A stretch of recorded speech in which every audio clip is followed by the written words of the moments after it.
vote for that state, the platform would reflect the last vote cast by a representative of that state. Representatives would be able to change or delete their votes so long as the vote remains open. Once all states members of the Council present and voting have cast their votes and checked that their votes are accurately reflected on the e-delegate platform, I would ask the Secretariat to close the vote on the specific draft proposal. Once the voting is closed, representatives will no longer be able to change or delete their vote. A hotline will be in operation throughout the process in case representatives have difficulties communicating via Zoom, any technical issue they are facing. The hotline number is 022 917 7573. And I'll read it again, 022 917 7573. I wish to now request states members of the Council to now log in with their usual credentials on eDelegate and to go to the e-recorded votes module on the platform following the guidelines that were recirculated by the Secretariat yesterday afternoon. If you are already logged in on the platform, for the reasons I explained earlier, please log out and log in again.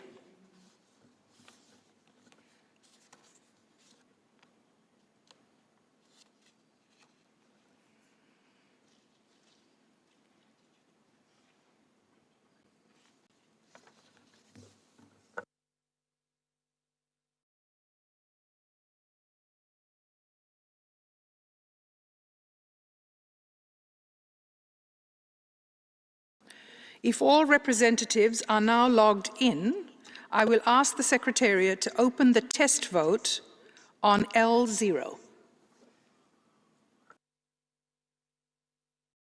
I invite all states members of the Council to cast their vote.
Can I ask all states members of the Council to cast their vote, please?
I see that all representatives have now cast their vote. Please verify that your vote is accurately reflected on the Zoom screen.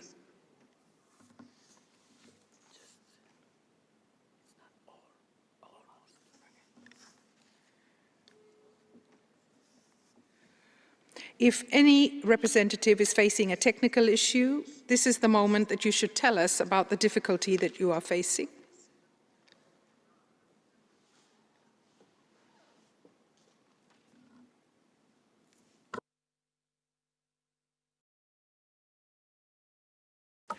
I see no hands raised. I therefore ask the Secretariat to close the test vote.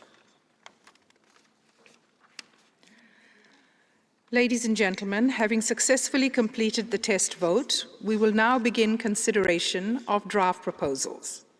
You can now see on the Zoom screen the list of draft proposals ready for action today, and almost all the PBIs have been posted on the HRC extranet.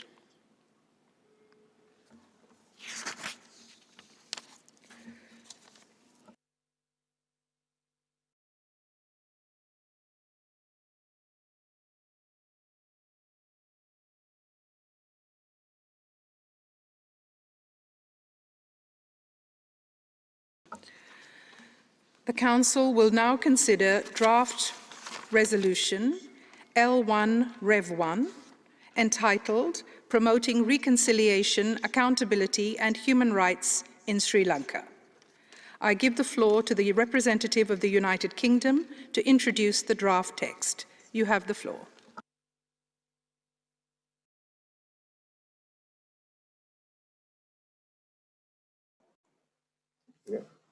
Thank you, Madam President. The United Kingdom has the honour to present draft resolution L1 Rev 1 on behalf of a core group, also comprising Canada, Germany, Malawi, Montenegro and North Macedonia. Madam President, this Council has sought to promote reconciliation, accountability and human rights in Sri Lanka for almost 10 years. It was to Sri Lanka's great credit that between 2015 and 2019, it agreed to a consensual framework to address the legacy of several decades of devastating conflict. The 2015 framework followed a detailed report by the High Commissioner for Human Rights, which concluded that large-scale violations and abuses of human rights by all parties had occurred. Sri Lanka's commitments to the Council were ambitious, but these recognised that the only way to bring reconciliation, to heal the suffering of the many victims, and to avoid a recurrence of such violations was to engage with the UN's findings. It was therefore a source of profound regret when Sri Lanka withdrew its support for the 2015 framework last year. Since then, the core group has encouraged a new cooperative framework with Sri Lanka, but unfortunately to no avail. This resolution responds to the High Commissioner's most recent report. It acknowledges progress where this has been made. It also reflects the High Commissioner's findings that the human rights situation has deteriorated, with particular concerns for human rights defenders in civil society space and members of different ethnic and religious communities, including Tamils, Muslims and Christians. Independent institutions have been weakened and impunity has become more entrenched as progress in emblematic cases has stalled. Some of those who had sought to pursue justice and advance accountability through the national courts have found themselves persecuted and in one case imprisoned, while others who were convicted or suspected of large-scale violations have been pardoned and promoted. Madam President, this resolution and this core group is not anti-Sri Lanka. We are friends of Sri Lanka and its people. We bring this resolution in the hope that it will help advance the human rights of all communities, including Buddhist, Christian, Muslim, Sinhala or Tamil. And most importantly, that it will help prevent the recurrence of past grave violations which the High Commissioner's report warns this Council about in such clear terms. We regret that agreement could not be reached with Sri Lanka during the 4 informal meetings on the draft resolution, but we thank the distinguished Ambassador of Sri Lanka for his participation. Nonetheless, we believe this constructive and balanced text provides the best framework to support justice and lasting reconciliation and address the most critical human rights challenges. We call on all members of this Council to support this resolution. Thank you, Madam President. Thank you. And I have been informed by the Secretariat that there is one additional co-sponsor. I now give the floor to members of the Council who wish to make general comments.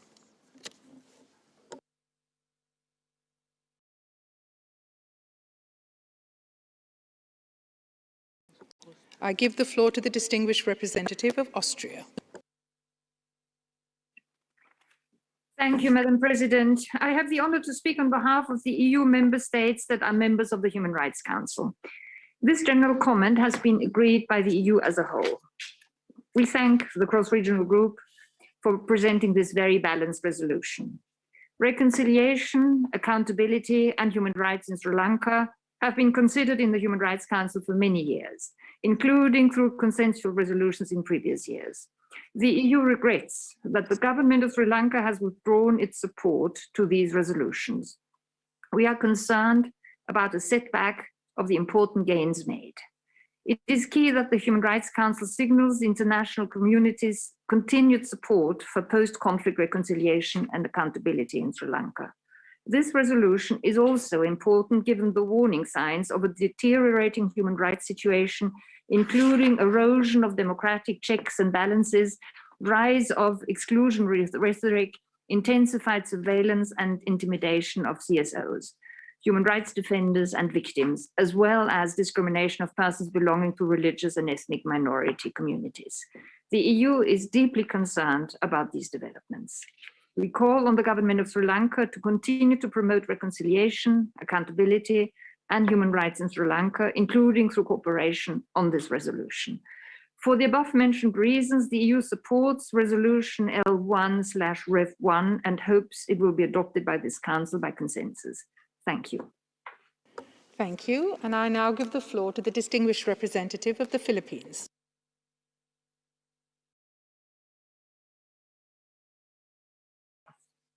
Thank you, Madam President. The Philippines engaged actively in the consultations on this draft resolution. We are disappointed that the pen holders did not take on board in a balanced manner the perspectives and positions of Sri Lanka. We note that Sri Lanka engaged in the informals in good faith, even after the failure of the OHCHR to adhere to high standards of transparency, objectivity, and fairness in reporting. We regret that the pen holders repeated this failure and did not take the opportunity to promote the consultations as a platform to uphold these principles and maintain a discourse based on reason. Three things are clear in this resolution. First, it pursues a political agenda that is blind to reason and methods of reasoning. Second, the mandate given to the OHCHR will require a budget of $2.8 billion, mostly for salaries of 12 new hires. We regret the late posting of this information, and in this regard, we call on the Council to examine this practice that relegates the budget and the other practical implications of a resolution as an afterthought rather than factors in our decision-making as they should be. Third, this mandate is contemplated against a possible non-cooperation of Sri Lanka, and therefore resources are likely to go to waste if our benchmark is effective action and impact on the ground.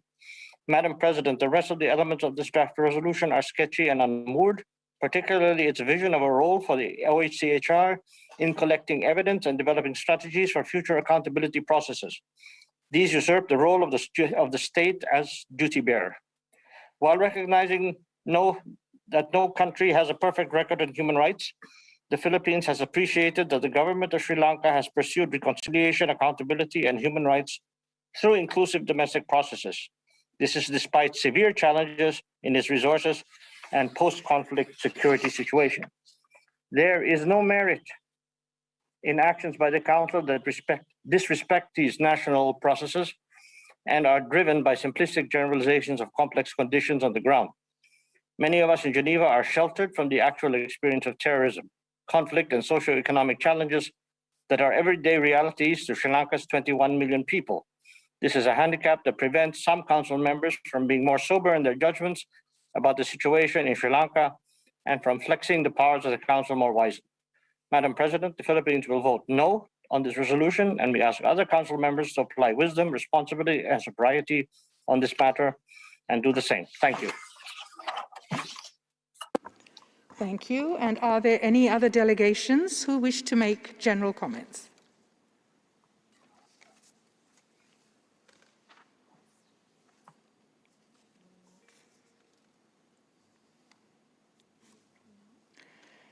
I see none, and we shall now hear from the concerned country. I will give the floor to the distinguished representative of Sri Lanka. Madam President, it is deeply regrettable that a group of countries has tabled a country-specific resolution against Sri Lanka in spite of Sri Lanka's consistent and constructive engagement with the Human Rights Council and with the proponents of the resolution themselves. Sri Lanka considers the draft resolution to be unwarranted, unjustified, and in violation of the relevant articles of the United Nations Charter, in particular, Article 2, subsection 7, and relevant sections of the United Nations General Assembly Resolution 60/251 that provides for the mandate of the Human Rights Council. It is based on the rejected report of the OHCHR on Sri Lanka, which was tabled at this session, and which violates the principles of sovereign equality of all states and non-interference in internal affairs. The resolution is presented without the consent of Sri Lanka as the country concerned and is therefore unhelpful and divisive. No country has a greater interest in bringing about reconciliation among its peoples than the country concerned, a point that has repeatedly been emphasized during the proceedings of this council. The list of co-sponsors of the resolution amply demonstrates the divisive nature of this resolution. Madam President, Sri Lanka categorically rejects the unprecedented proposal in OP 6 of this resolution to expand the role of the OHCHR. This is a dangerous precedent and will have wide-ranging implications for all countries. All members of this council will agree that this body cannot assume tasks not assigned to it by the UN General Assembly in Resolution 60/251 or in subsequent resolutions. In addition, I cannot emphasize enough the dangers posed to all nations, particularly those of the Global South, by the trajectory taken in this resolution, which is urging action on the basis of emerging trends and warning signs, that is, events that have not yet happened. In this context, it is highly regrettable that the draft resolution that has been presented today appears to have ignored all these reservations and concerns. Against this background, I call upon all members of this council to objectively assess whether Sri Lanka represents a situation that warrants the financial and human resources and the urgent attention of this council in this exaggerated and polarized manner at a time of severe financial constraints indicated by the Secretariat. Over $2.8 million is the estimated cost of this exercise, and over a dozen new staff members are to be recruited according to the PBI. Madam President, notwithstanding the stated objectives of the proponents of the resolution, Sri Lanka is of the view that this resolution will polarize Sri Lankan society and adversely affect economic development, peace, and harmony. For all the above reasons, Sri Lanka rejects this draft resolution and requests the members of this council to reject this resolution by a vote. Thank you. Thank you. I have been informed by the Secretariat that there are PBIs in the amount of $2,856,300, and copies of the statement were posted on the extranet. I'll now give the floor to members of the Council who wish to make explanations of votes before the vote on the draft proposal.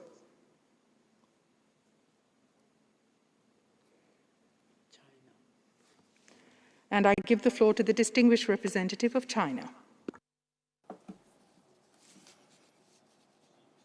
Madam President, China commends the Sri Lanka government for its commitment to promoting and protecting human rights, promoting sustainable economic and social development, improving people's living standards, safeguarding the rights of vulnerable groups, promoting national reconciliation and combating terrorism. We congratulate the Sri Lanka government on its achievements in these areas.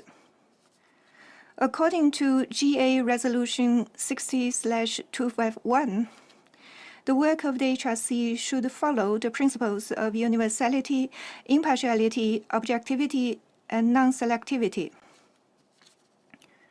All parties should promote and protect human rights through genuine dialogue and cooperation, and refrain from double standards and politicizing human rights issues. We advocate that all countries should observe the purposes and principles of the UN Charter, respect the sovereignty and the independence of other countries, and abandon the practice of interfering in other countries' internal affairs, undermining other countries' sovereignty and international cooperation under the pretext of human rights.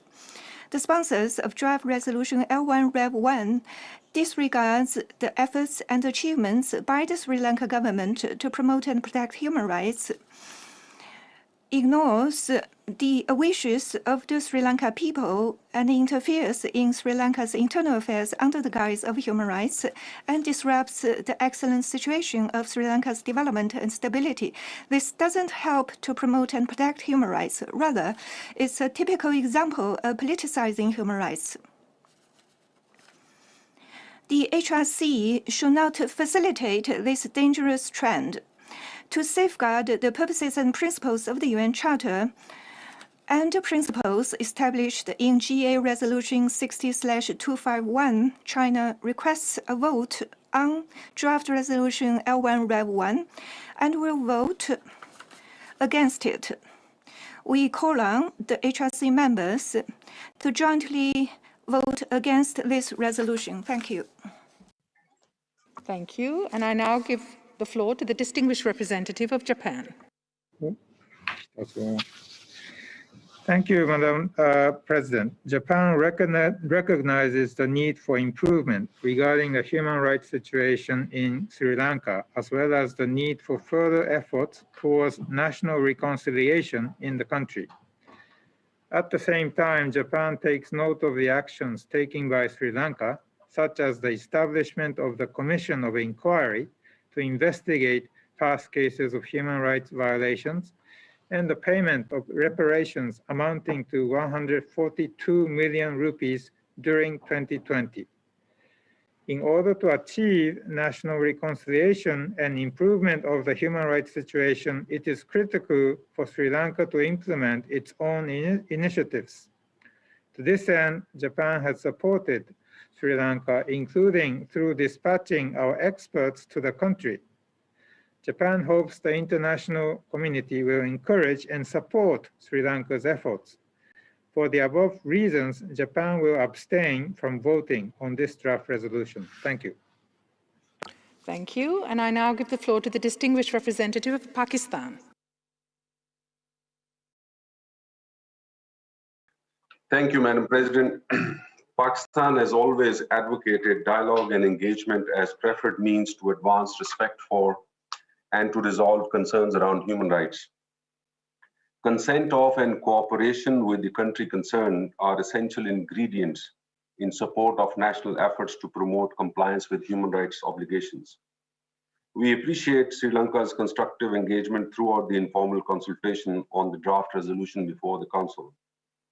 The Sri Lankan delegation made proposals to align the draft text with its national action plans on reconciliation and accountability, including through empowerment of Commission of Inquiry as well as offices on missing persons and reparations.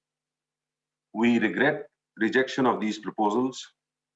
Ignoring these suggestions were a missed opportunity to secure national ownership of the draft resolution in line with aspirations of the Sri Lankan people. Madam President, during the course of informal consultations, Sri Lanka and a number of other delegations had explained that operative paras 5 and 6 of the draft text lacked balance, proportionality, and inconsistency. For example, preambular paras 4 and 11 of the text reaffirm the sovereignty of Sri Lanka and welcome its continued engagement with the UN and its human rights mechanisms. However, these provisions are at complete variance with the legally untenable external accountability mechanism. We note that such provisions are neither grounded in nor are drawn from the purposes and principles of the UN Charter, the founding UNGA Resolution 60/251, and the IB package. Similarly, Operative Para 7 seeks to expand the scope and the context of 12 years long Sri Lanka's engagement with the Council. We note that the original process that was rooted in promoting reconciliation and accountability in the context of civil war in 2009 is now incompatible with the approach and contents of the draft resolution before the Council. Madam President, each country, including the sponsors of this resolution, have human rights challenges on which there may be diversity of views, interpretations, and solutions depending upon national context and circumstances. Having said that, we have seen media reports related to concerns over burials during the COVID-19 pandemic. We appreciate the steps taken by Sri Lankan government to address these concerns. and we encourage Sri Lanka to continue such steps to preserve the pluralistic fabric of the society where people of different faiths have been living in harmony for centuries. Madam President, the estimated PBIs of $2.8 million for the annual implementation of OP6 also raises serious questions about the equitable utilization of regular budget, especially when the OHCHR and the Council are facing serious liquidity crisis. Deployment of 13 posts in OHCHR on Sri Lanka, nearly the size of a branch, can hardly be justified when OHCHR is faced with serious financial crunch. We request this OHCHR for a breakdown of PBIs and share information on how the financial resources would be arranged for this mandate without compromising other mandated activities from the regular budget. Resort to extra budgetary resources or voluntary contributions would undermine the transparency, impartiality, and credibility of the whole process. Madam President, draft resolution also fails to acknowledge the long struggle of the Sri Lankan people and government against LTTE, an internationally recognized terrorist organization. The horrendous terrorist activities by this organization, aided, abetted, and financed externally, had resulted in the loss of innocent lives and depriving the people of Sri Lanka from their basic rights and freedoms. The draft resolution fails to condemn these crimes unequivocally and shies away from a call for accountability of the LTTE and its sponsors and financiers. Unfortunately, the draft resolution appears to rekindle the sufferings rather than healing the wounds of the people of Sri Lanka. Madam President, in view of these reasons, Pakistan delegation would call the resolution to a vote and vote against it. I thank you. Thank you. And I now give the floor to the distinguished representative of Venezuela. President, Venezuela reiterates its opposition to the selective practice wielded by some countries who are members of this council, who for purely political grounds table initiatives such as this draft resolution L1/Rev1 against the Socialist Democratic Republic of Sri Lanka. Such initiatives do not enjoy the assent of the country concerned, and they violate the principles of respect for sovereignty and non-interference in the domestic affairs of states. We are deeply troubled that the text of the draft resolution seeks to establish the competency of the Office of the High Commissioner for Human Rights to collate criminal evidence for future judicial processes, turning it into a body of criminal inquiry, a flagrant violation of the mandate contained in Resolution 48141 of the General Assembly, which established the OHCHR in the first place. We are also deeply alarmed by the distortion of the preventive approach as a concept, preventive in terms of human rights, that is, a distorted and perverted interpretation of that goal, which is further embedded in this antagonistic initiative against Sri Lanka, which seeks in advance of any concrete findings to disproportionately punish alleged violations of human rights, violations which never took place.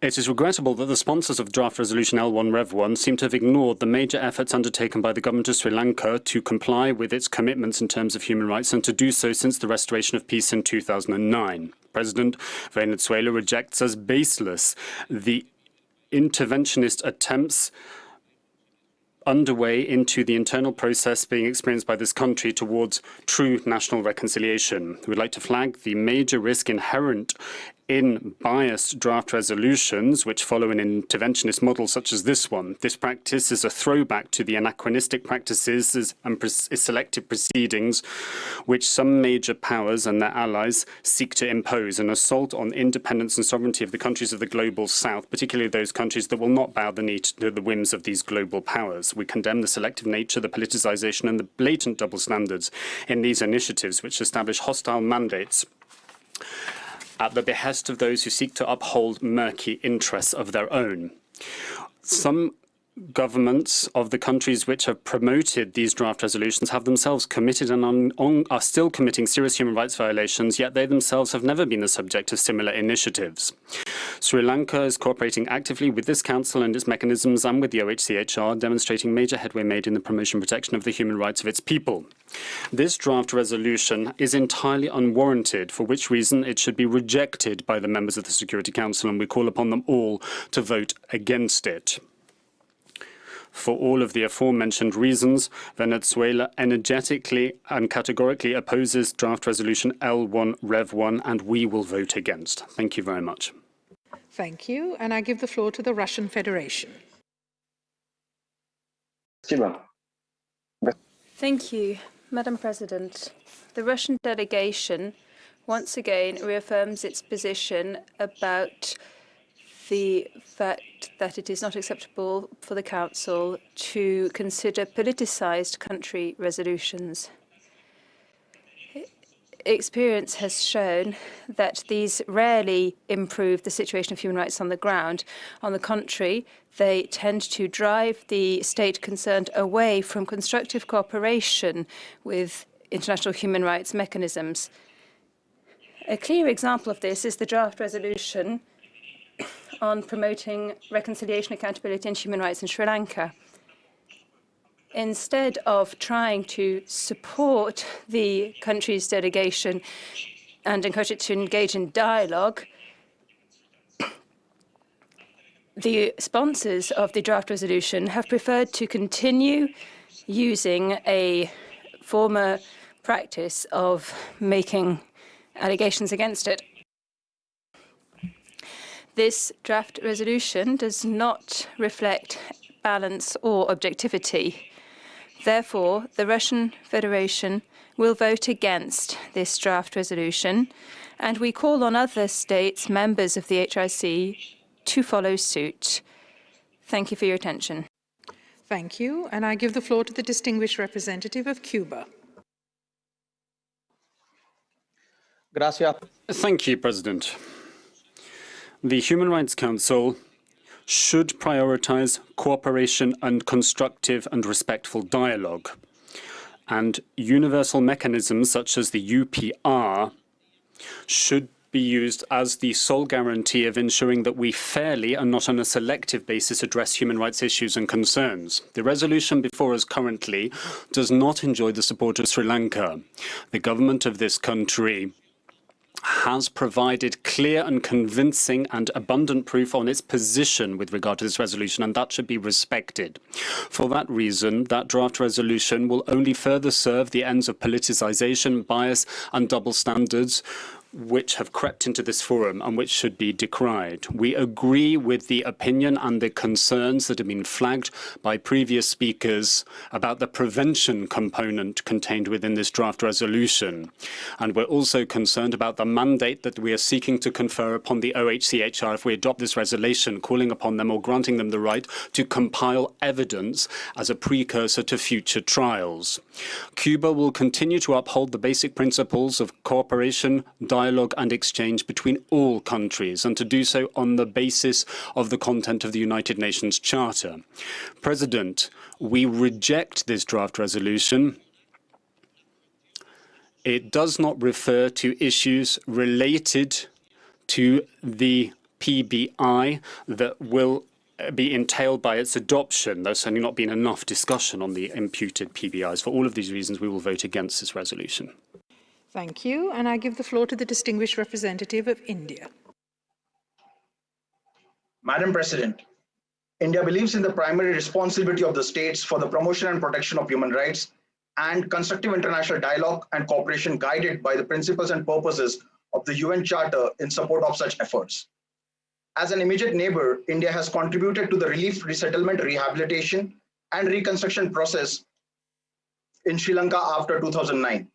Our development assistance has focused on the restoration of livelihoods and economic revival, especially in Sri Lanka's northern and eastern provinces.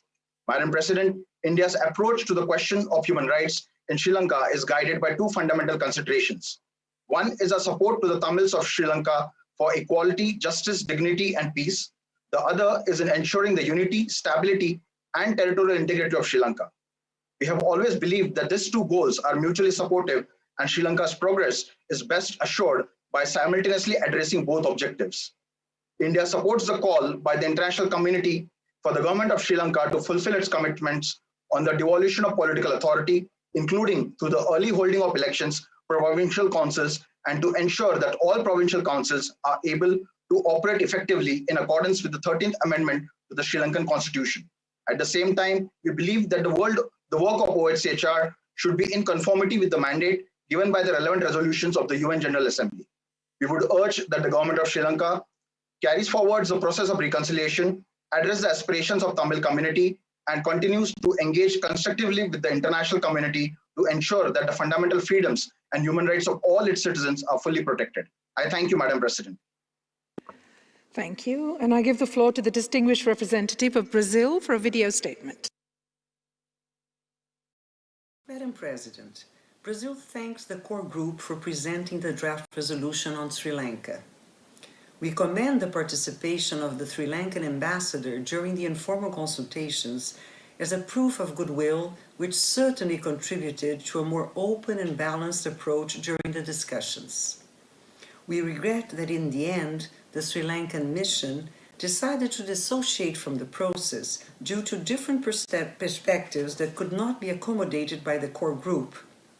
In our view, those differences are not irreconcilable, however. While we acknowledge that progress was achieved on the ground in Sri Lanka, we understand that the situation of the country remains of interest to this Council. The Council needs to bear in mind the risk of new episodes of violence and intolerance related to religion or ethnicity. It can support local authorities to foster, to the extent possible, a meaningful and sustained process of promotion of reconciliation, accountability, and human rights in the country. On the other hand, Brazil firmly believes the engagement and cooperation of the concerned country is key to the success of the initiative. While we encourage Sri Lanka to continue to cooperate in good faith, we stress the government's legitimate concerns regarding key issues. Firstly, it did not come unnoticed that some of the recommendations in the office's report presented to the Council might have overstepped the mandate of a body that does not deal with peace and security issues within the UN system.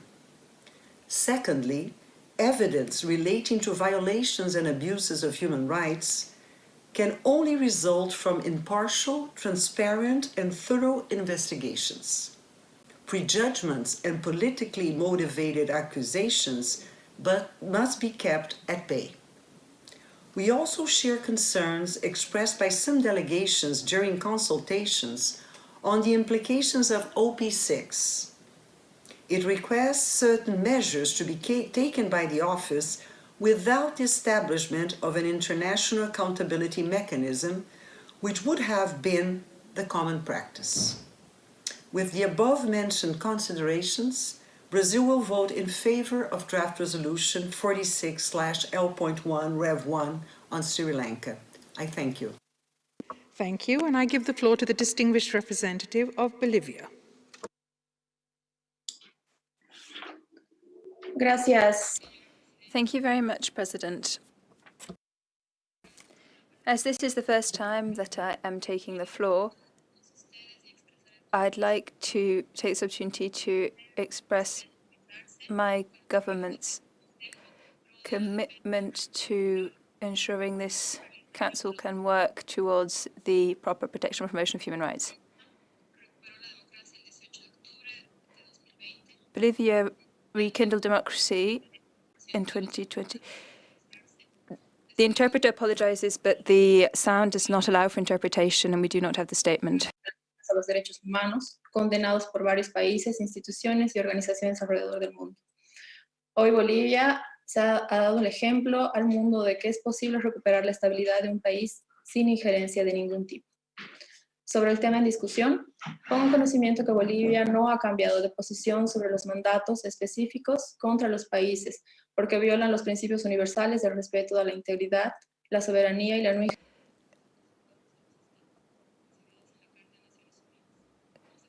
We do not accept that human rights are used as a political tool. Therefore, we will vote against this resolution. At the same time, we reaffirm that it is necessary to fight against impunity and ensure access to justice and effective remedy for the victims. a reforzar su compromiso con el proceso de reconciliación nacional. Gracias, Presidente. Thank you. Are there any other requests for explanation of vote before the vote?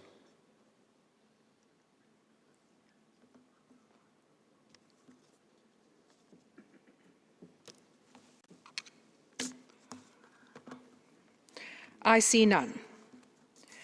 At the request of the delegations of China and Pakistan, the Council will now proceed to a recorded vote on draft proposal L1 Rev 1. I ask all members of the Council to log out and log in again to e-delegate to avoid being logged out of the system for security reasons while the vote is taking place.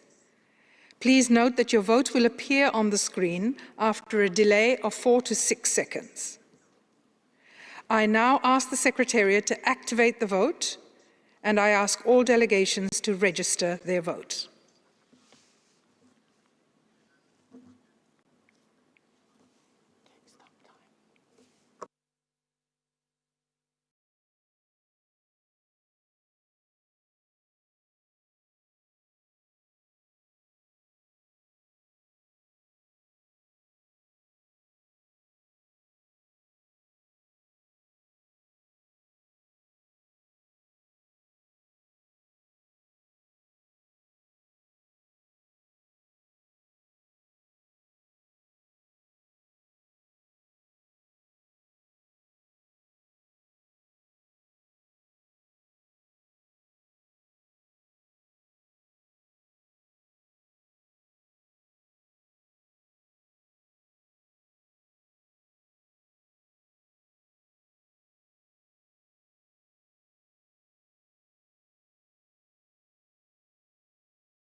For the information of all delegations, one delegation is trying to vote and is trying to log in again. I ask for your patience, please.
Could all the delegations please ensure that your votes are accurately reflected on the screen?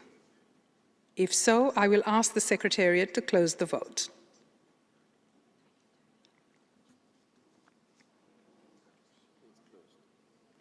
The voting is now closed.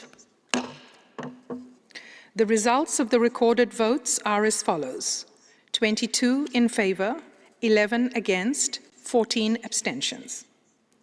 Draft proposal L1 Rev 1 is therefore adopted. Copies of the results of the votes will shortly be uploaded on the extranet.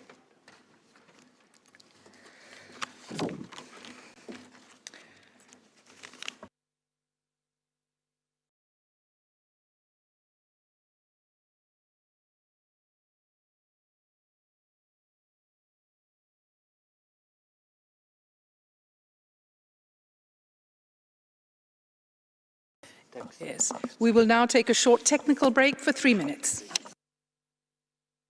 I ask all delegations please to stay online. Thank you. I hereby close the 47th meeting of the 46th session of the Human Rights Council.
Excellencies, ladies and gentlemen, I hereby open the 48th meeting of the 46th session of the Human Rights Council.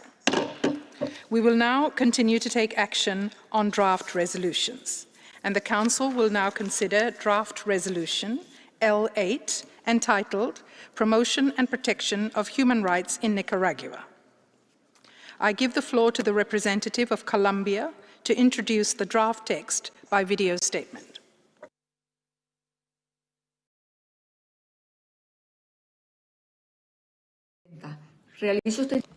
President, I am making this statement on behalf of Brazil, Canada, Chile, Costa Rica, Ecuador, Paraguay, Peru, and my own country, Colombia, the sponsors of draft resolution L46/7 entitled Promotion and Protection of Human Rights in Nicaragua, which was submitted under agenda item 2. Almost 3 years have gone by since one of the most serious socio-political and human rights crises in America started. Since then, this Council, through decisions 40 and 43/2, has ascertained firsthand the progressive deterioration of the human rights situation in Nicaragua, a situation which has been further exacerbated by the COVID-19 pandemic and natural disasters.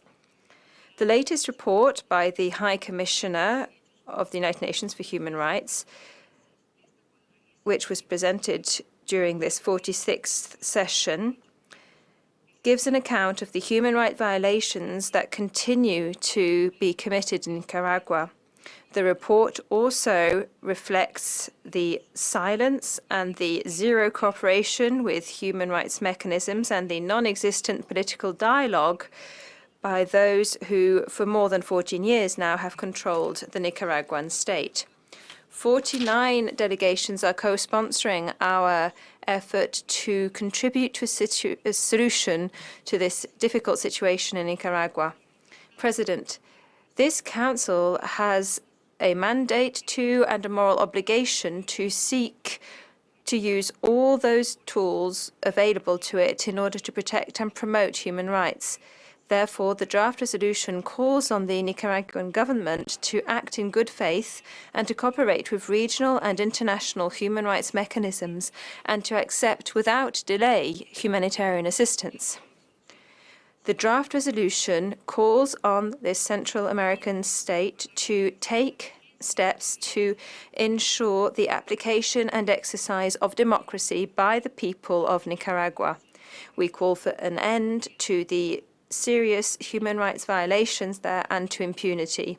President, member states, ladies and gentlemen, for the reasons I have just mentioned, I invite everyone to adopt by consensus draft resolution L46/7 entitled Promotion and Protection of Human Rights in Nicaragua.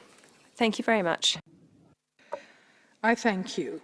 I have been informed by the Secretariat that there are 8 additional co-sponsors. I now give the floor to members of the Council who wish to make general comments.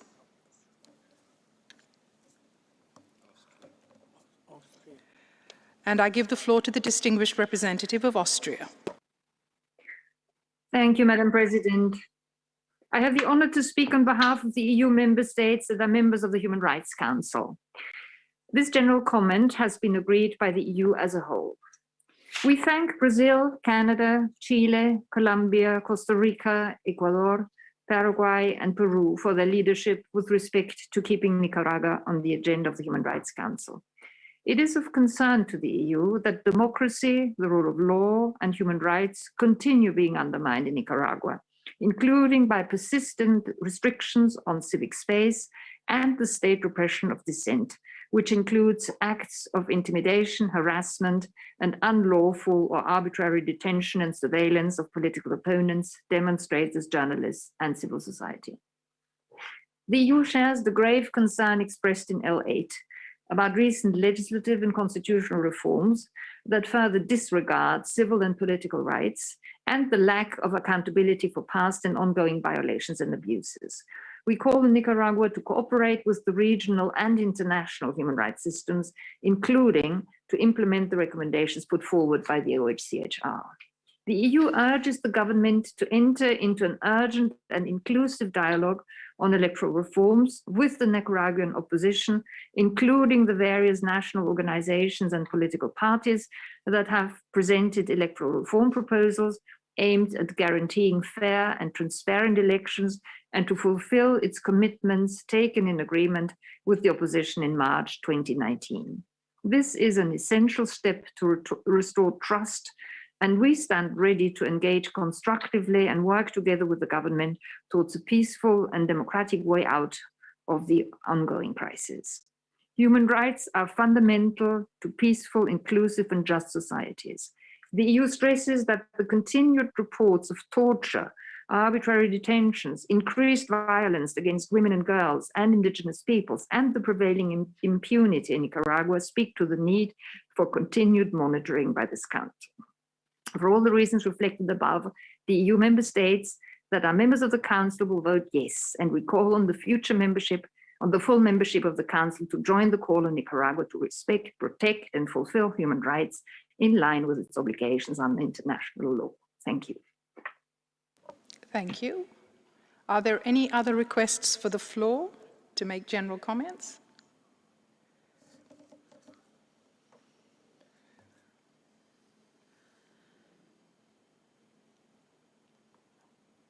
I see none.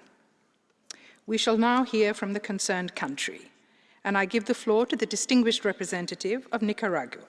You have the floor. My name is Dr. Paul Oquist. I was born and raised in the U.S.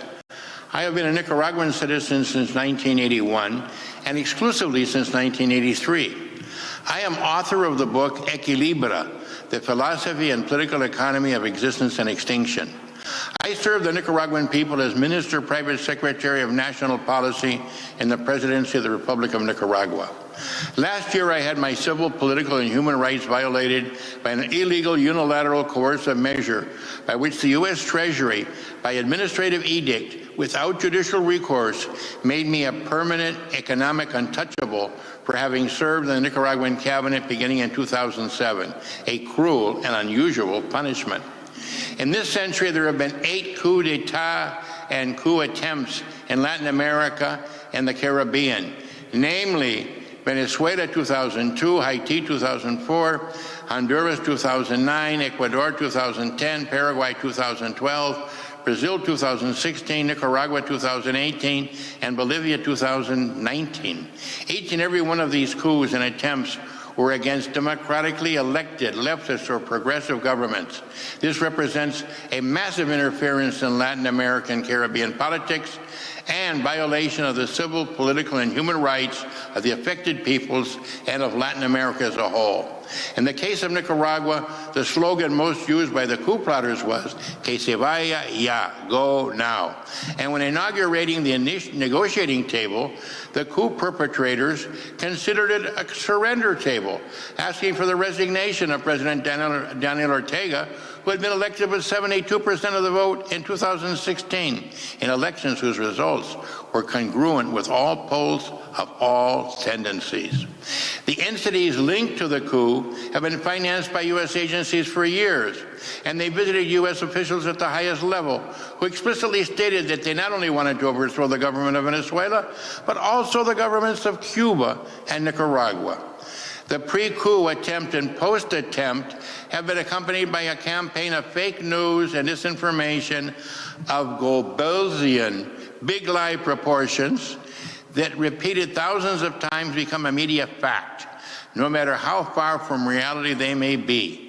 This type of campaign is very common these days in the media and social media, but it is unfortunate to see it in human rights reports, weaponized in favor of coup plotters who seek to disrupt democratic institutions. We denounce this proposal as politicized, and if approved, it will politicize this council. The resolution is based on the big lie about Nicaragua and is a faithful copy of the narrative and fictitious positions of the coup plotters, making this counsel an accomplice that distributes punishment from the so-called international powers. Therefore, Nicaragua hereby expresses its non-acceptance and absolute rejection of this proposal that constitutes an aggression against the people of Nicaragua. I thank you. I have been informed by the Secretariat that there are PBIs in the sum of $421,500 for this draft proposal. Copies of the statement were posted on the extranet. I now give the floor to members of the Council who wish to make explanations of votes before the vote on the draft proposal. And I give the floor to the distinguished representative of Venezuela.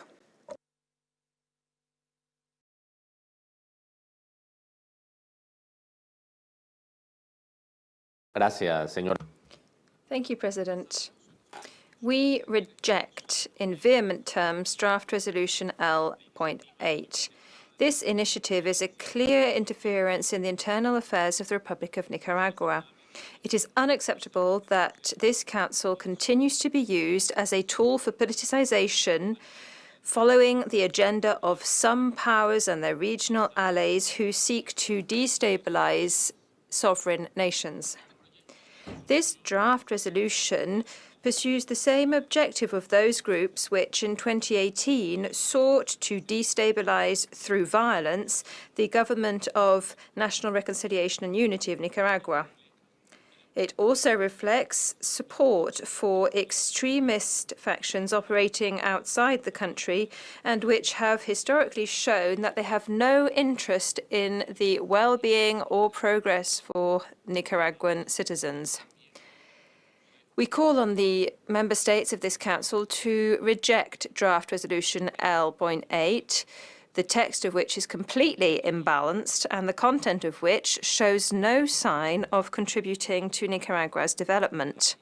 On the contrary, this draft resolution aims to discredit a sovereign state that lives in full democracy, peace, and continuous development.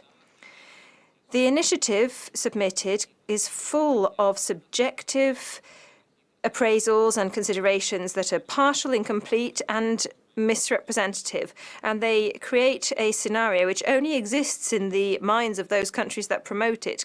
It's far removed from the real situation of human rights in Nicaragua. Nicaragua has rejected this draft resolution as being inadmissible and arbitrary. It is a total denial of Nicaragua's independence and sovereignty and proposes an illicit intervention into the internal affairs of the country, aiming to reduce Nicaragua to some kind of protectorate of the sponsoring countries. The homeland of Sandino is an example of national dignity which throughout its history has demonstrated bravery in the face of imperial sieges. For these reasons, Venezuela calls for a recorded vote by this Council, and we will vote against Draft Resolution L.8, and we urge Member States to do the same and to oppose this interventionist initiative. Thank you. Thank you, and I give the floor to the distinguished representative of Cuba. Gracias, Presidenta. Thank you, President. Any even slightly remoted observer who knows a little about the situation of human rights in Central America, including when it comes to security, organized crime, migration, socioeconomic situations, sociopolitical situations, public health situations, amongst other things, can swiftly reach the conclusion that isolating Nicaragua through a resolution is a politically motivated decision. Such an observer would also conclude that when it comes to certain matters, this Council lives in a bubble, which is far removed from reality and from common sense. Cuba would like to reiterate its unwavering support for the Nicaraguan government and people in their firm decision to preserve peace and social, economic, security, progress and headway towards national unity. We reject the interventionist and meddling policy promoted against the sovereignty, self-determination and constitutional order of Nicaragua. Constructive dialogue with states needs to be at the heart of the work of the Office of the High Commissioner, and it should guide the work of its staff. The Office of the High Commissioner needs to critically self-assess its work vis-à-vis Nicaragua.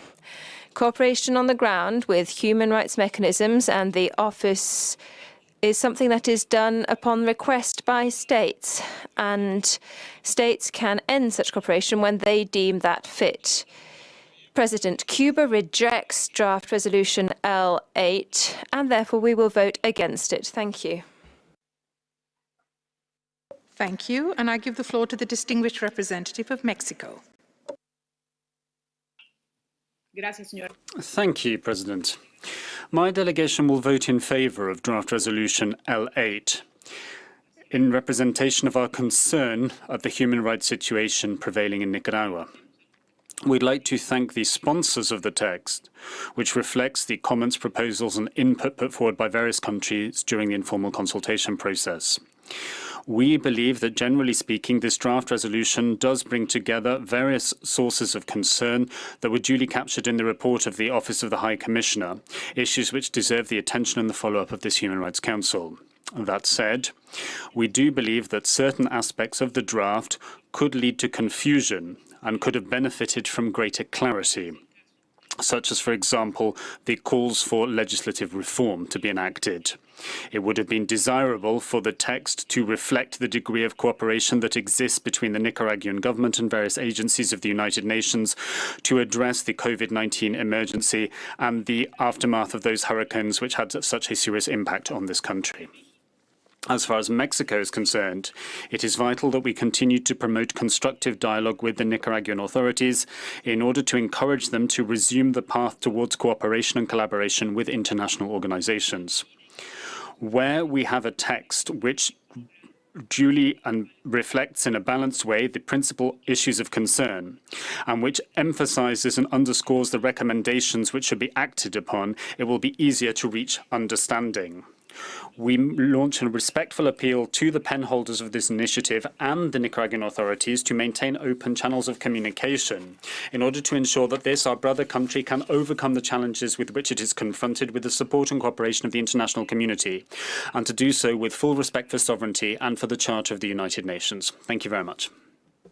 Thank you, and I give the floor to the Russian Federation.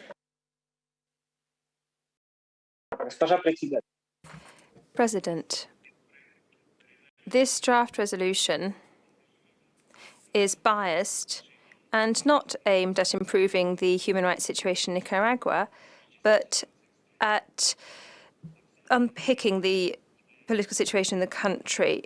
And this is a blatant case of interference in the sovereign matters of a state.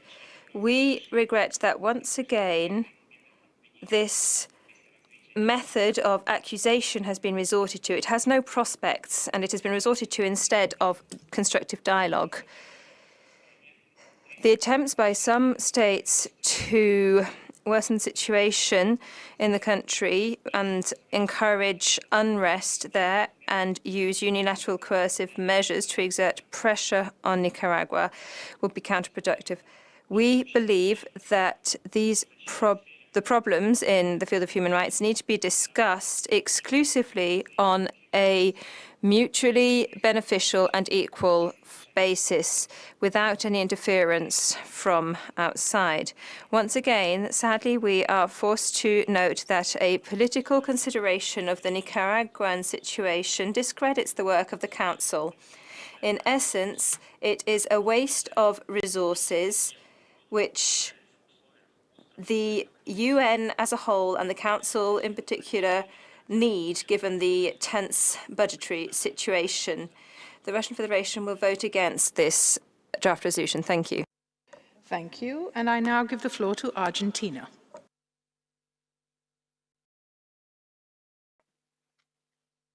Thank you, President.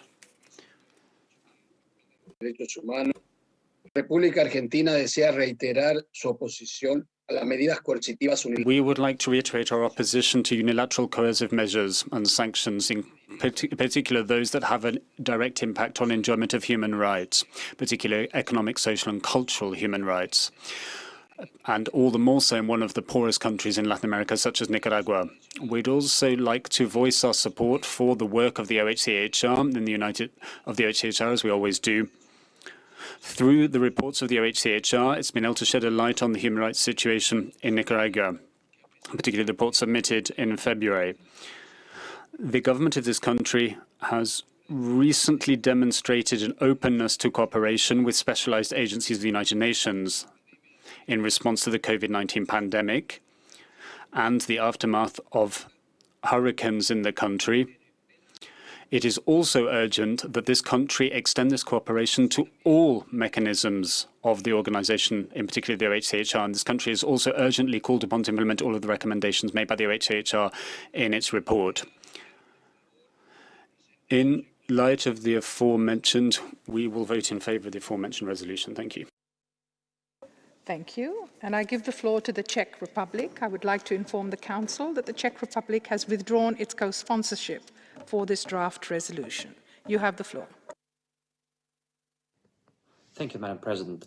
The Czech Republic thanks the core group for presenting the draft resolution L8 entitled Promotion and Protection of Human Rights in Nicaragua. We are concerned about the continuing human rights violations and abuses in Nicaragua, including persisting restrictions on the civic space and oppressions of dissent, intimidation, harassment, and arbitrary detention and surveillance of human rights defenders, journalists and media workers, students and individuals expressing critical views of the government. The lack of accountability since 2018, reports of torture and other cruel, inhuman or degrading treatment or punishment, and increase of sexual and gender-based violence in detentions are alarming. The resolution L8 before us today addresses the serious human rights situations in Nicaragua in a comprehensive and balanced way. It requests the High Commissioner for Human Rights to enhance and broaden the monitoring by her office and to continue reporting on the situation, including the close monitoring of the situation in the context of the electoral process. Madam President, the serious human rights violations and prevailing impunity in Nicaragua speak to the need for continued monitoring of the situation. For the reasons stated above, the Czech Republic strongly supports the resolution L8, Promotion and Protection of Human Rights in Nicaragua. We will vote yes on the resolution and call on all members of this Council to do likewise. I thank you. Thank you. And I give the floor to the United Kingdom. I would like to inform the Council that the United Kingdom has withdrawn its co-sponsorship for this draft resolution. The United Kingdom, you have the floor. Thank you, Madam President. The UK will vote in favour of Resolution L8 entitled Promotion and Protection of Human Rights in Nicaragua. We stand in full support with the countries of Brazil, Chile, Canada, Colombia, Costa Rica, Ecuador, Paraguay and Peru, the main sponsors of this resolution. The High Commissioner's most recent report documents the continued deterioration of the human rights situation in Nicaragua. We note her findings highlighting the increasing restrictions on civic space and political rights, the continued use of arbitrary detention, the harassment and intimidation of human rights defenders and journalists, and a number of concerning pieces of legislation which undermine freedom of expression, association and peaceful assembly. The UK considers that the Council has a duty to respond to this ongoing human rights crisis. Madam President, the arguments used against this resolution, that it is politicised, that it is selective or even outright denials of the many very serious allegations of human rights violations and abuses in Nicaragua are not credible. We take no side in the politics of Nicaragua, but hundreds are now dead, thousands injured, and many political prisoners still languish in detention centres. The perpetrators of the crackdown in 2018 have still not been held to account. This resolution is both warranted and also much needed. The UK considers that OHCHR monitoring and reporting is vital in the lead up to Nicaragua's presidential elections in November 2021.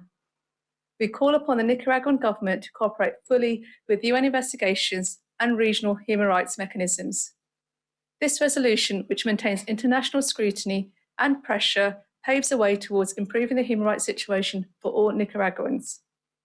We urge all members of the Council to vote in favour of this resolution. Thank you. Thank you. And are there any other delegations requesting the floor for explanation of vote before the vote?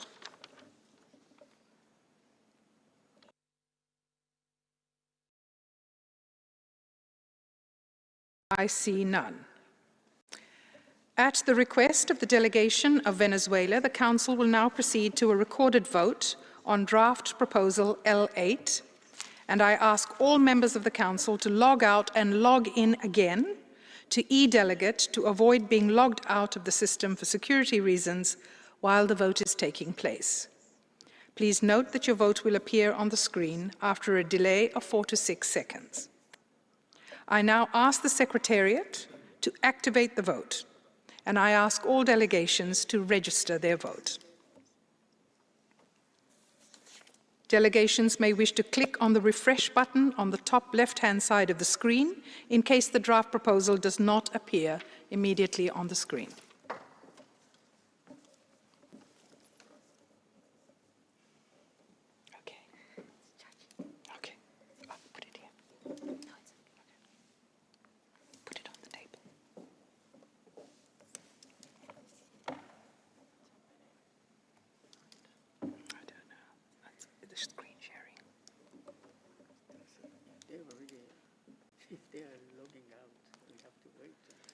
That's okay. I can see the screen.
I ask for all delegations to bear with us, please. We are just waiting for one delegation to vote.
I ask that all delegations ensure that their votes are accurately reflected on the screen, and if so, I will ask the Secretariat to close the vote.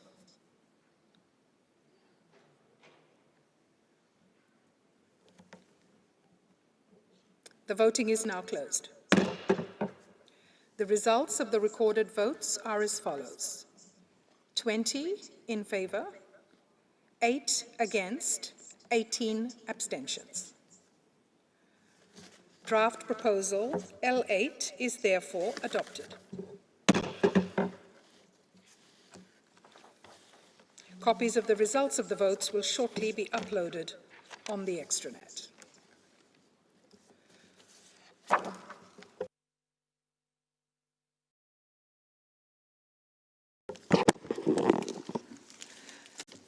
The Council will now consider draft resolution L31, entitled "The Human Rights Situation in the Occupied Palestinian Territory, including East Jerusalem, and the Obligation to Ensure Accountability and Justice." And I give the floor to the distinguished representative of Pakistan on behalf of the OIC to introduce the draft text. You have the floor. Thank you, Madam President. On behalf of the OIC member states and co-sponsors, Pakistan presents the draft resolution entitled Human Rights Situation in the Occupied Palestinian Territory, including East Jerusalem, and the Obligation to Ensure Accountability and Justice, as contained in document A/HRC/46/L31. In the spirit of constructive engagement and efficiency demonstrated by the State of Palestine and the OIC member states, we this year have merged the two texts on ensuring accountability and human rights situation. The objective of the draft resolution is to shed light on the deteriorating situation characterized by grim and grave human rights violations and lack of accountability in the occupied Palestinian territory, including East Jerusalem. For this, the resolution recalls all reports, including fact-finding missions and commission of inquiries reports, and emphasizes the importance of implementing recommendations contained therein. It is indeed imperative to end impunity for violations of international law in the OPT. Madam President, the preambular part of the resolution recalls relevant rules and principles of international human rights law and international humanitarian law, in particular, the Geneva Convention relative to the protection of civilian persons in time of war, which is applicable to the occupied Palestinian territory, including East Jerusalem. It reaffirms the obligation to ensure the protection of civilians in armed conflict. It also expresses deep concerns over the critical human rights and humanitarian conditions of the Palestinian civilian population in the Gaza Strip.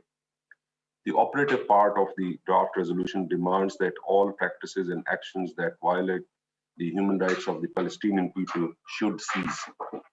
It reaffirms the core principles and rules of international law in this regard and demands that Israel should comply with the provisions of the Fourth Geneva Convention and with its legal obligations under international human rights law, including in times of pandemic, and ensure the non-discriminatory access to COVID vaccines. The resolution also calls upon all states to promote compliance with their human rights obligations.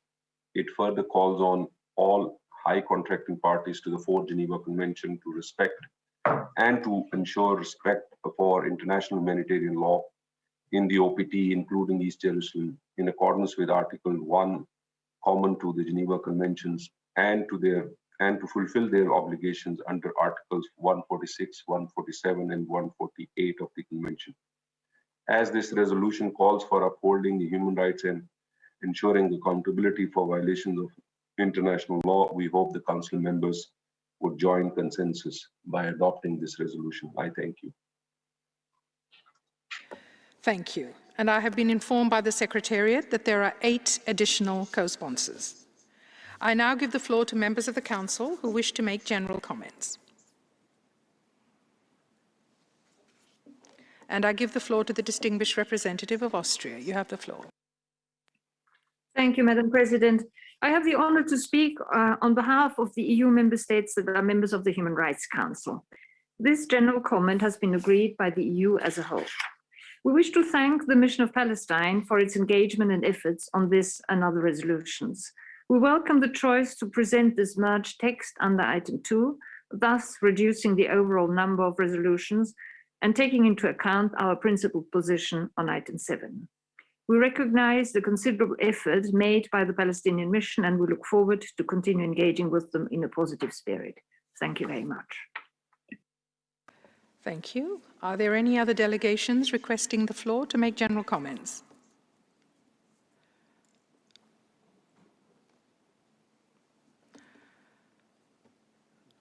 I see none.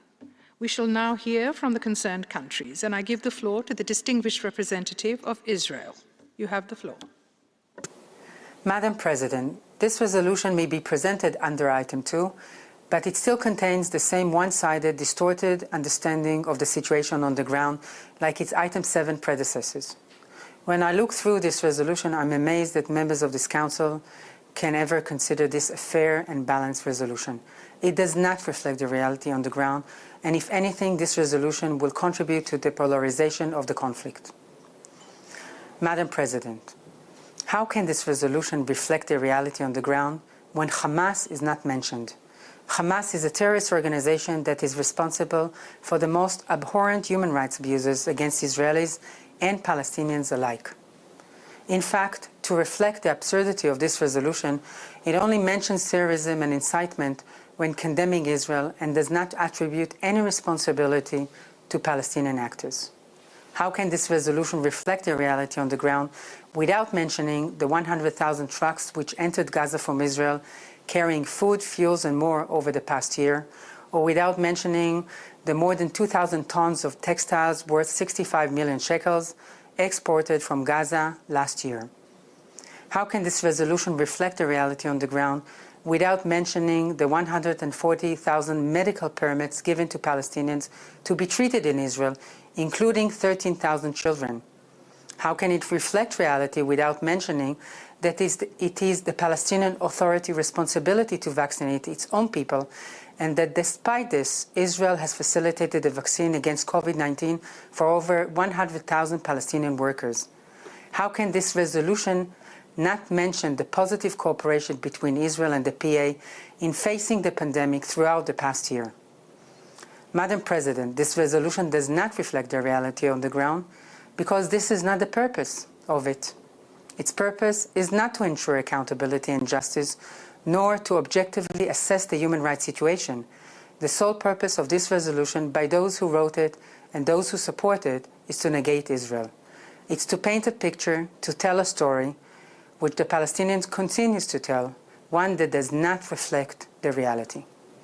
Madam President, any member state who votes in favor of this resolution and backs its narrative cannot be an honest broker when it comes to peace in the Middle East. Voting for this resolution is voting for a one-sided narrative with the sole purpose of negating my country, while understanding that it has no impact on the ground. Therefore, I call on member states of this Council to vote no to this resolution. Thank you. Thank you. And I now give the floor to the distinguished representative of the State of Palestine. You have the floor.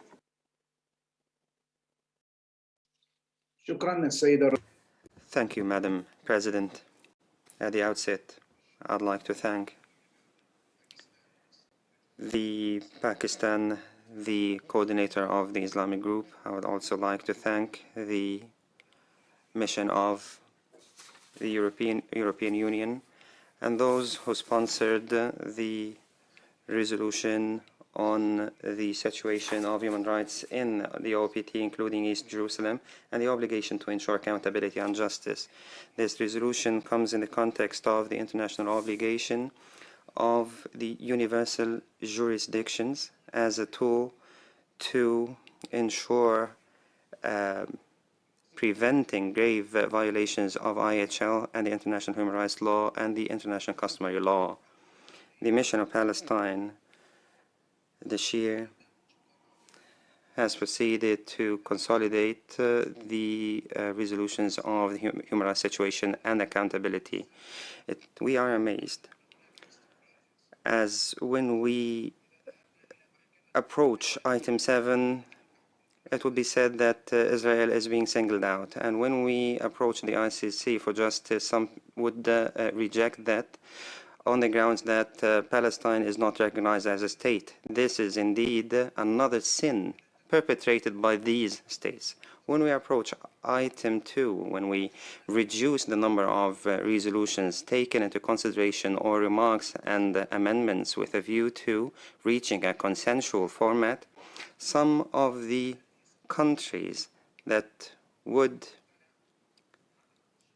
vote or abstain from voting on this resolution would increase.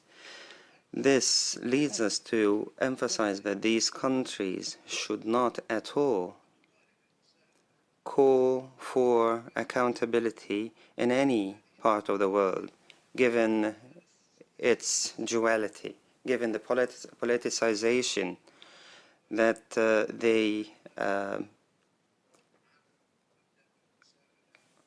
use while we are speaking about the principle of accountability.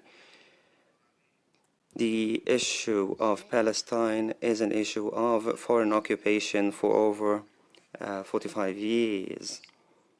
The idea of accountability, remedy, and reparation should be a consensual matter for all countries. It is a precondition to consolidate non-impunity, and this is connected with the implementation of law through national and international legal mechanisms, in addition to the obligations of the high contracting countries to take deterring practical steps as per Articles 146, 147, 148 of Geneva Conventions, the fourth Geneva Convention.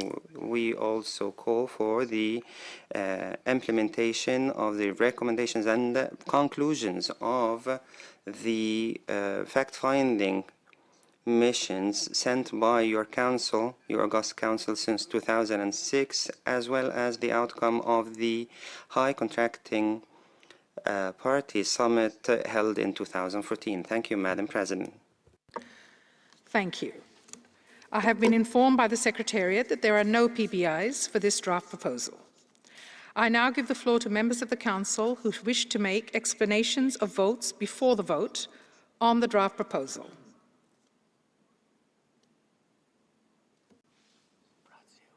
And I give the floor to the distinguished representative of Brazil. President, Brazil firmly believes a comprehensive Israeli-Palestinian peace agreement ensuring a fair and equitable solution acceptable to both sides remains an attainable and desirable goal. We stand ready to engage in constructive dialogue with all concerned parties. Respect for international law, international humanitarian law, and international human rights law is the cornerstone for peace and security in the region. Brazil reiterates its support to the right of self-determination of the Palestinian people in accordance with international law. We welcome the decision by the Palestinian delegation at the present session to further reduce the number of initiatives presented under item 7 of the agenda. Brazil considers it important that the Council continue to monitor the human rights situation in the occupied Palestinian territories. On the other hand, we regret key aspects of the combined text on the human rights situation in the occupied Palestinian territory, accountability and justice, L31. It remains profoundly unbalanced, partial and biased. It continues to single out Israel for wrongdoing while essentially ignoring violations of human rights by other parties.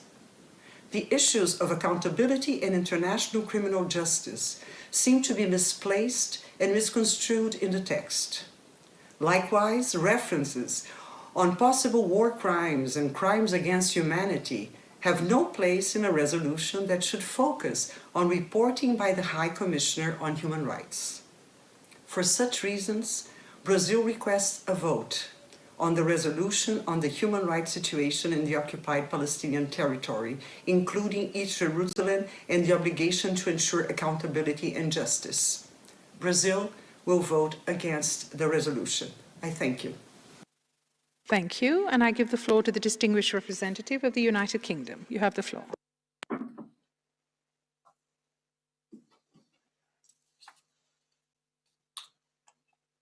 Thank you, Madam President. Today, the Council considers this resolution on the human rights situation in the occupied Palestinian territory, including East Jerusalem. and the obligation to ensure accountability and justice.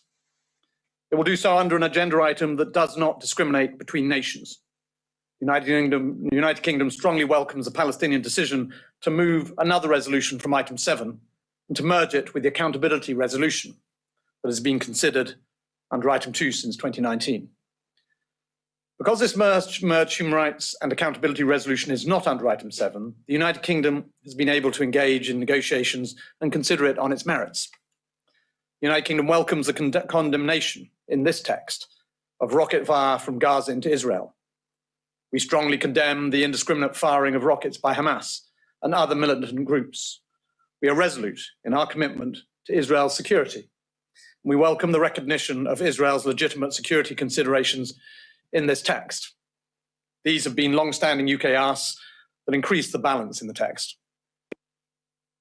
Over the past year, we've seen high numbers of demolitions and evictions across the West Bank and significant settlement advancement by the government of Israel, including in sensitive locations around East Jerusalem.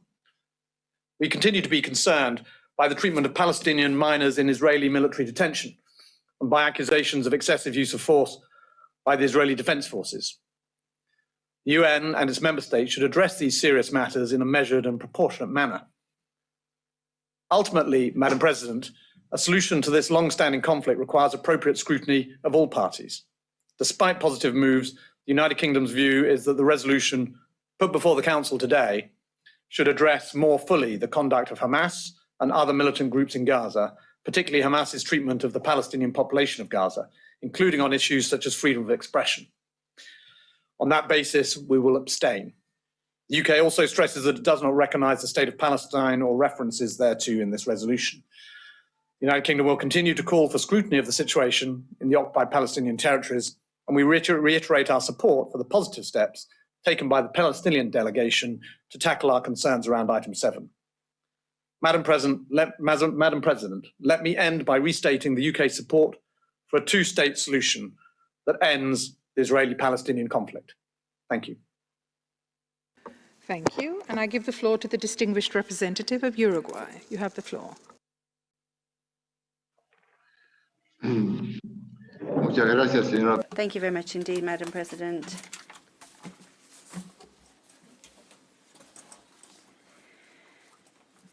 Uruguay, once again, reiterates its support for the two-state solution, sharing the space with internationally recognized borders. At the same time, we should like to reiterate the importance of renewing the commitment, perpetuating a dialogue as a path to find a peaceful solution to the conflict in Israel and Palestine. To do this, it is vital to have a cessation to violence on all sides, and their full commitment to international human rights standards and international humanitarian law. Uruguay remains concerned at the human rights situation in the occupied Palestinian territories and expresses its rejection of the violations documented by the High Commissioner. In turn, Uruguay wishes to reaffirm its support to the legitimate right to Israel of self-defense and its existence within safe, internationally recognized borders in peaceful coexistence with their neighbors, echoing the concern noted in the High Commissioner's report on the indiscriminate launching of rockets and missiles by armed groups against that country. At the same time, Uruguay reiterates its concern on the disproportionate use of force in the Gaza Strip and its impact on the civilian populations, in particular children. Uruguay wishes to recognize the sponsors of Resolution L31 and thank them for their flexibility in merging two resolutions into one single initiative. This effort is in line with our country's position in that the accountability issue must be included in one of the previously existing resolutions. At the same time, Uruguay notes positively that this resolution has been submitted under item 2 of the Council's agenda and recognises the need that for the human rights situation in the OPT be analysed on an equal footing with other country situations. Therefore, Uruguay will vote in favour of draft resolution L31. Thank you very much, Madam President. Thank you. And I give the floor to the distinguished representative of Japan. You have the floor. Thank you, Madam President.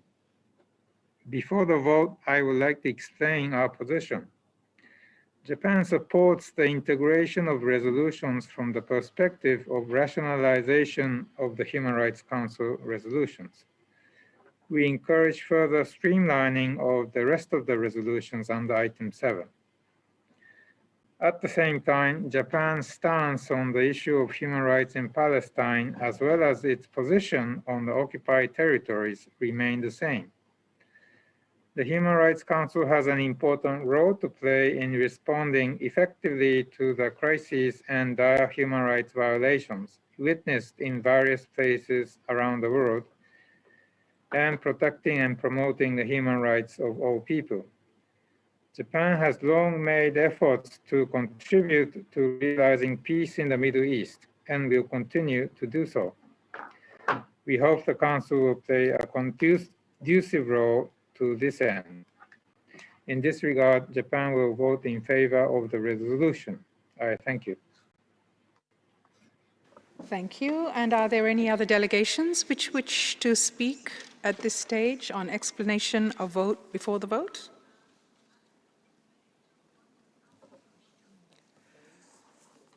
I see none. At the request of the delegation of Brazil, the Council will now proceed to a recorded vote on draft proposal L13. I again ask all members of the Council to log out and log in again to e-delegate to avoid being logged out during the voting process. I now ask the Secretariat to activate the vote, and I ask all delegations to register their vote. I remind delegations to click on the refresh button on the top left-hand side of the screen if the draft proposal does not appear on your screen.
I request all delegations to ensure that their votes are accurately reflected on the screen. And if so, I will ask the Secretariat to close the vote.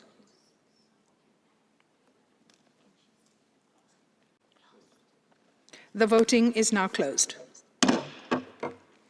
The results of the recorded votes are as follows: 32 in favour, 6 against, and 8 abstentions. Draft Proposal 31 is therefore adopted.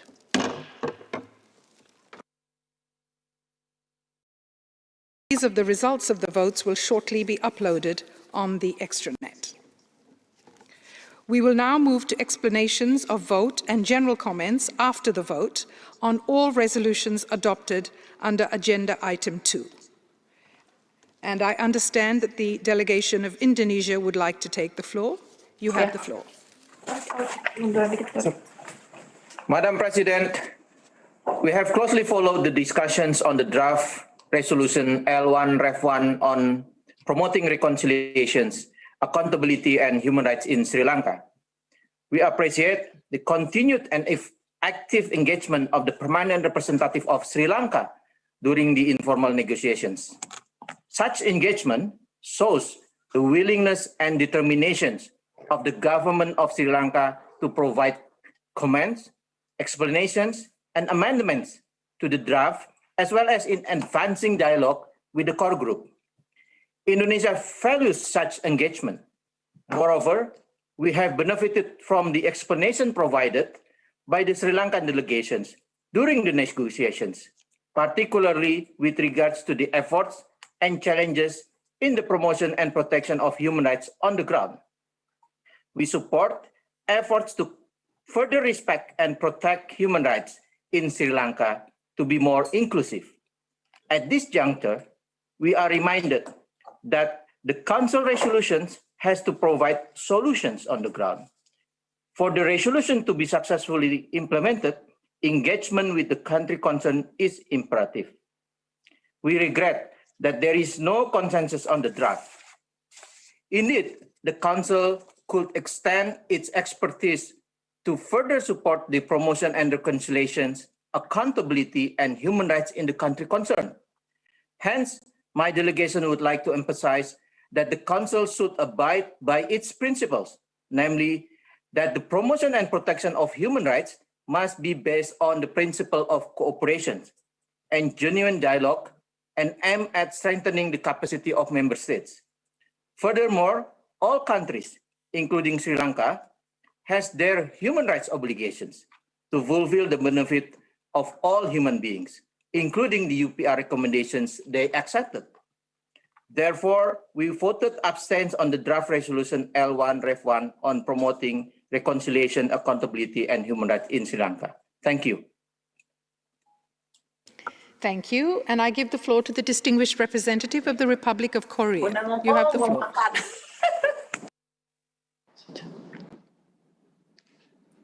Thank you, Madam President. With regard to the draft resolution L1 Ref 1, the Republic of Korea voted in favor. In addition, I would like to provide the following explanations. The Republic of Korea notes with appreciation that the government of Sri Lanka has engaged in various efforts to promote national reconstruction and prosperity. We also acknowledge the government of Sri Lanka's progress in its commitment and contribution in the field of rebuilding infrastructure, demining, resettling internally displaced persons, and rehabilitating former child soldiers after the devastating conflict. We note that Sri Lanka successfully held the presidential election in November 2019, followed by the general election in August 2020 in a transparent and democratic manner. The Republic of Korea welcomes the government of Sri Lanka's reaffirmation of its engagement with the UN system and the UN human rights mechanisms. We trust that the government of Sri Lanka will achieve further advances in reconstruction, reconciliation, and accountability at the earliest possible time. I thank you. Thank you. And I give the floor to the distinguished representative of Nepal. You have the floor. Thank you, Madam President. My delegation would like to deliver this statement of explanation of vote with regard to the draft resolution L1 Rev 1 promoting reconciliation, accountability, and human rights in Sri Lanka. Madam President, we value the work and contribution of the UN human rights system towards the universal respect of human rights.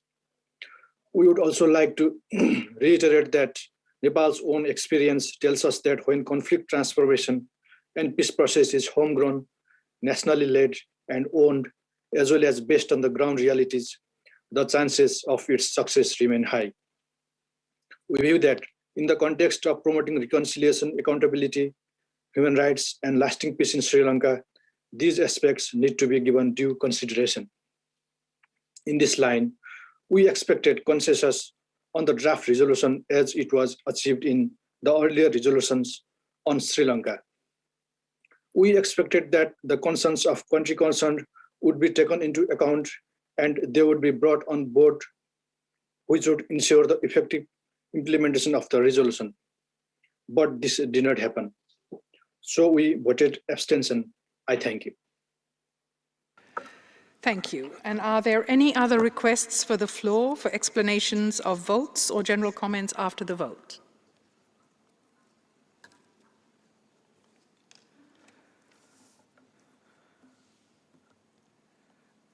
I see none.